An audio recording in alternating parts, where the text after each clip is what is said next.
నమస్కారం కున్సర్ శ్రీనివాస్ ఛానల్ తరపున స్వాగతం. ఫస్ట్ టైం చూసినట్టయితే సబ్స్క్రైబ్ చేయండి, లైక్ చేయండి, షేర్ చేయండి. మంది చట్టాల మీద అవగాహన కోసం ఈ ఛానల్ పెట్టడం జరిగింది. ఈ సామాన్యుల కోసం విషయాలే తప్ప ఎక్స్పర్ట్ కోసం కాదు.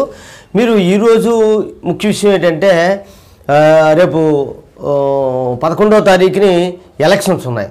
అసెంబ్లీ ఎలక్షన్ ఉంది, పార్లమెంట్ ఎలక్షన్ రెండు కూడా ఒకేసారి జరిగితే 2 ఓట్లు వేయవలసి ఉంటుంది మీరు. అయితే దీని గురించి ఇప్పుడు ప్రస్తావన ఎందుకు అంటే, రాజ్యాంగం ఇచ్చినటువంటి అన్ని హక్కుల కంటే ప్రధానమైనటువంటి హక్కు ఏంటో తెలుసండి, ఓటు వేసే హక్కు. అందుకే ఓటు నమోదు చేసుకోవడం, ఓటుని సాధించుకోవడం, ఓటు వేయడం కూడా అంతే ముఖ్యం. ఎందువల్ల ఇంత ఖచ్చితంగా చెప్తున్నారు అంటే, ప్రజలే పాలకులు అని మనం రాజ్యాంగంలో రాసుకున్నాం. రాజ్యాంగానికి ముందు ప్రియాంబుల్ అని అంటారు, ముందు మాట అని మనం ఎలాగైతే పుస్తకాల్లో రాస్తారో అలా ప్రియాంబుల్ అని అందులో రాయడం జరిగింది. ప్రియాంబుల్లో ప్రజలే పాలకులు అని చెప్పేసి రాసుకోవడం జరిగింది. ప్రజలే పాలకులు అయినప్పుడు మనం వెళ్ళి ఓటు వేయాలి కదా, ఓటుని ఖచ్చితంగా ఓటుని వేసి తీరాలి. ఇంకో పాయింట్, రెండో పాయింట్కి వస్తే ఓటుని కొనడం, అమ్మడం. మీరు ఎవరన్నా డబ్బులు ఇస్తే డబ్బులు ఇచ్చిన వాడిది ఎంత తప్పు, డబ్బులు పంచిన వాళ్ళు చాలామంది అరెస్ట్ చేస్తారు, డబ్బులు గిఫ్ట్లు ఇలాంటి పంచిన వాళ్ళని అరెస్తారు. తీసుకున్న వాళ్ళది కూడా అంతే తప్పు.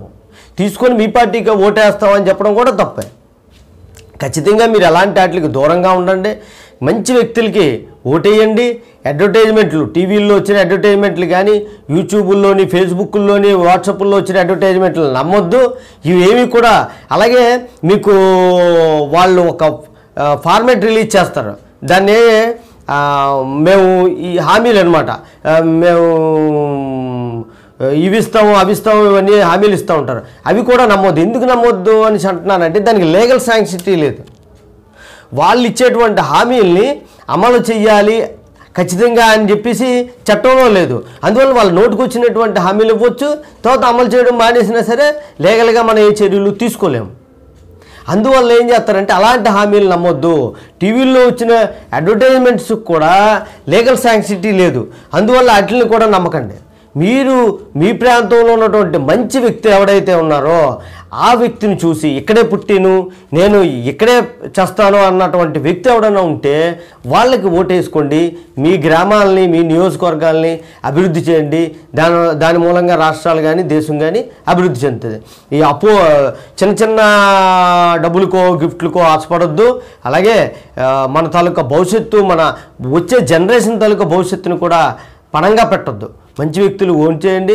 వీలున్నంత వరకు స్థానికుడై ఉండి, మంచి వ్యక్తి అయి ఉండి, మీకోసం నిరంతరం కృషి చేస్తున్నటువంటి వ్యక్తులకి మాత్రం ఫస్ట్ ప్రయారిటీ ఇవ్వండి. ఇర్రెస్పెక్టివ్ ఆఫ్ పార్టీ, కులము, మతం ఇవన్నీ పక్కన పెట్టి మంచి వ్యక్తులను ఎన్నుకుంటారని చెప్పి ఈ వీడియో ద్వారా మీరందరికీ కూడా తెలియజేస్తున్నాను. జై హింద్.